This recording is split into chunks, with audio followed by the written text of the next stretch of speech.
Welcome to the Slop Farm. Enjoy the video. You start by verifying the problem and gathering basics.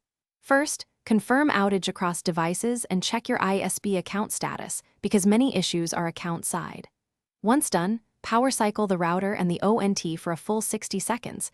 This clears transient errors. Make sure you have an Ethernet cable and your ISP login and ONT label to hand, since you'll need those for diagnostics and when calling support. Next, move to direct wired tests to isolate Wi-Fi versus fiber link issues. Now isolate the fiber connection by wiring a PC directly to the ONT and disabling wireless so you test the raw link. Then inspect ONT status lights and its management page for signal levels, SNR, and error packets because those values reveal physical or provisioning faults. Run a controlled speed test and ping a stable IP like 8, noting latency and packet loss percentages.